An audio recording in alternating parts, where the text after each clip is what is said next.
हर वालिद अपनी औलाद को जमीन जायदाद दे या ना दे, लेकिन वो परवरिश और नाम जरूर देता है। मुझे फख्र है कि मेरे वालिद साहब ने मेरी अच्छी परवरिश की, मुझे नाम दिया। मोस्ट इंपॉर्टेंट चीज, उन्होंने मुझे ईमानदारी दी। मेरे वालिद साहब ने मुझे ईमानदारी दी।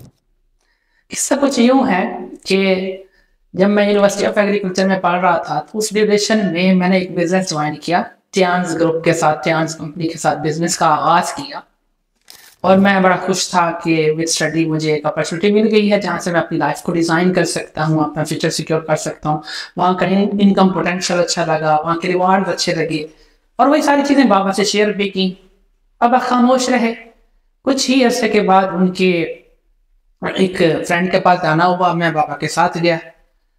जब वहां पे गया तो उनके फ्रेंड ने पूछा मेरे बारे में, तो बाबा ने बताया कि फैसलाबाद होते हैं, ऐसे पढ़ रहे हैं यूनिवर्सिटी में। तो उन्होंने कहा कि एक स्टोरी बताई जो कि रियल थी कि एक फैसलाबाद में कंपनी है, एक ग्रुप है जिन्होंने जो है ना किसी के साथ स्कैम किया है, अनप्रोफेशनल वे में, अनएथिकल वे में बिजनेस में इन्वॉल्व किया हुआ था। और वो रियल स्टोरी थी, उन्होंने अपने ही बेटे की बताई और साथ एक दो और लोगों की। वो स्टोरी सुनने के बाद वापस जब हम जा रहे थे, बाबा के साथ था मैं, तो बाबा ने मुझे वहां पे एक बात की कि आपकी कंपनी भी तो वही है, आपने भी तो वही बिजनेस ज्वाइन किया है। अगर तो आपके बिजनेस में ऐसा स्कैम होता है, ऐसे अनप्रोफेशनल वे लोग होते हैं, अनप्रोफेशनल वे में, अनएथिकल वे में करते हैं, तो इस तरह की इनकम आप जितनी भी उस बिजनेस से कमाएंगे, मैंने तो उस इनकम को हाथ में नहीं लगाना। और आपने कहा था कि गाड़ी भी मिलती है, और अगर आप वहां से गाड़ी लेके भी आए, मैं तो उस गाड़ी में नहीं बैठूंगा, ना मैं बैठूंगा, ना ही मेरी वालदा का जिक्र किया कि ना ही वो बैठेंगी। उनके ये अल्फाज सुन के मुझे अंदर से फील हुआ, हिट हुआ मुझे, और मैं अंदर ही अंदर सोचने में गुम हो गया। क्योंकि मेरे वालिद साहब मेरे लिए हीरो हैं। हीरो इसलिए है कि अगर मैं उनकी जिंदगी को देखूं, उन्होंने 14-15 साल की एज से एक बेस्ट बेटा बन के घर को सपोर्ट किया और सबको साथ लेके चले। यानी अच्छा बेटा वो बने, फिर बहन भाइयों को सपोर्ट करने के लिए, उनका बेस्ट फ्यूचर बनाने के लिए एक अच्छे बड़े भाई भी बने वो। फिर जब हम उनकी आवाज में आए तो उन्होंने हमें भी बेस्ट से बेस्ट एजुकेशन दी, मुझे भी बेस्ट से बेस्ट एजुकेशन दी, जिसके लिए मैं शुक्रगुजार हूँ। मेरे और बहन भाइयों को भी बेस्ट से बेस्ट एजुकेशन दी।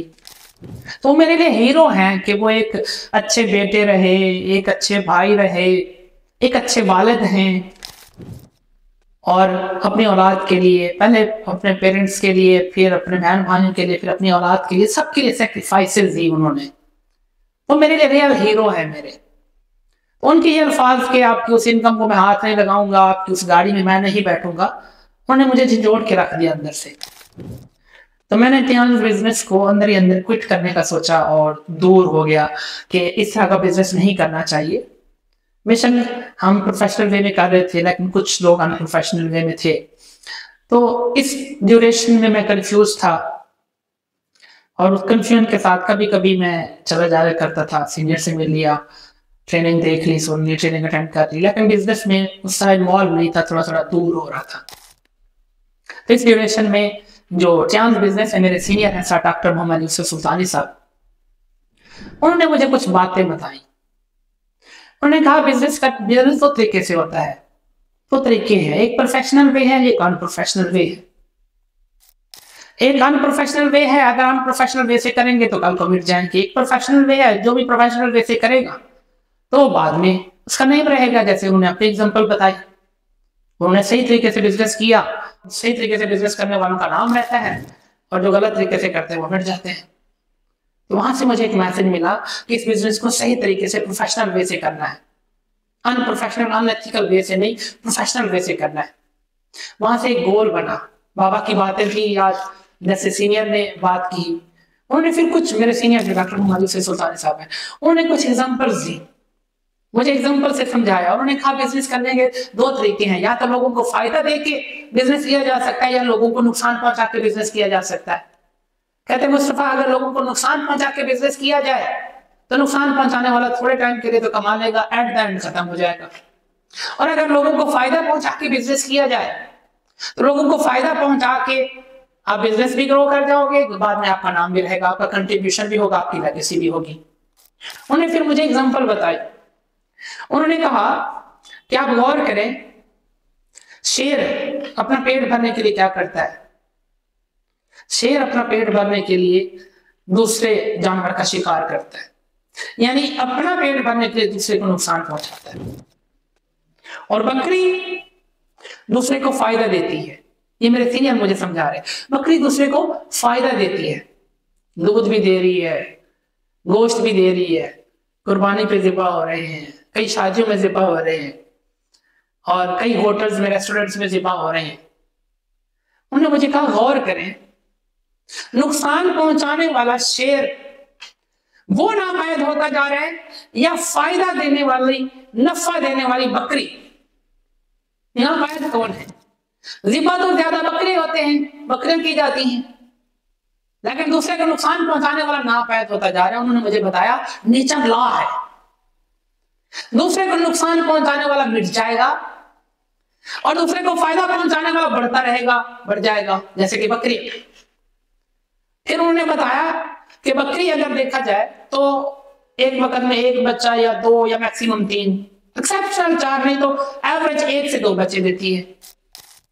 लेकिन जो कुतिया है वो भयानक लोग 7-7, 14-14 बच्चे देती है। ज्यादा तो कुतिया बच्चे पैदा करती है, बकरी कम करती है। और कुत्ते खाए भी नहीं जाते, बकरियां खाई जाती है, ज़िबा भी की जाती है। उन्होंने कहा रेवड़ किस चीज के मिलते हैं, बकरियों के या कुत्तों के? वहां से मुझे बात समझ आ गई, यानी कुत्ते ज्यादा पैदा होते हैं लेकिन दिखाई कम देते हैं, उनके रेवड़ भी नहीं होते, और बकरियां कम पैदा होती हैं लेकिन फायदा दे रही है, उनके रेवड़ भी नजर आते हैं, वो ज्यादा भी तादाद में है। वहां से मुझे मैसेज मिल गया जो मुझे समझाना चाह रहे थे कि नुकसान देने वाला मिट जाएगा, फायदा देने वाला बढ़ जाएगा। तो उसी मैसेज को मैंने गेन किया और वहां से मैंने एक पर्पस बनाया कि अगर मैंने ये बिजनेस करना है तो प्रोफेशनल वे में करना, नहीं तो नहीं करना। क्योंकि बाबा की बातें सुन के मैं काफी टाइम के लिए बिजनेस से साइड हो गया, कुछ किया हुआ था। जब ये सारी चीजें सीनियर से सुनी तो तब माइंड में आया कि अब मैंने बिजनेस करना है तो प्रोफेशनल वे में, और मैंने बकायदा तौर पर तैयारी की, नॉलेज गेन किया, इंडस्ट्री को पढ़ा, बिजनेस को पढ़ा, ब्रांड को पढ़ा, ब्रांड की प्रोडक्ट्स को पढ़ा। जब सारी चीजें पढ़ी, समझ आया बिजनेस तो अच्छा है, बस पाकिस्तान में प्रोफेशनल वे में करने की जरूरत है। कुछ फॉरेन जो नेटवर्कर थे उनकी बुक्स पढ़ी, वहां से बहुत ज्यादा नॉलेज मिला, समझ आ गई कि बिजनेस अच्छा है, बिजनेस में पोटेंशियल है, पाकिस्तान में सही तरीके से किया जाए तो अचीवमेंट्स भी हो सकती है, लेगेसी भी छोड़ी जा सकती है, कई लोगों की जिंदगी भी चेंज की जा सकती है। और तैयारी की, कुछ महीने मुझे लगे, और सब करने के बाद कुछ महीनों के बाद मैंने प्रोफेशनल वे में बिजनेस स्टार्ट किया, और अल्हम्दुलिल्लाह आज बिजनेस भी ग्रो कर रहा है। आज मेरे साथ कई और लोग हैं जो प्रोफेशनल वे में बिजनेस बिल्ड कर रहे हैं। मुझे खुशी है कि मेरे बाबा ने उस वक्त ये अल्फाज कहे, जिन अल्फाज की वजह से मैंने प्रोफेशनल वे को चूज किया।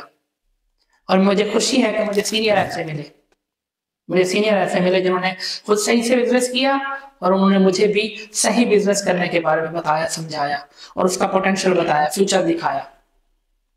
उन्होंने ये यहाँ तक ये अल्फाज भी कहे कि आने वाले टाइम में चांस बिजनेस में कई लीडर्स मिट जाएंगे और कई नए लोग आगे लीड करेंगे, और वो होंगे जो प्रोफेशनल होंगे।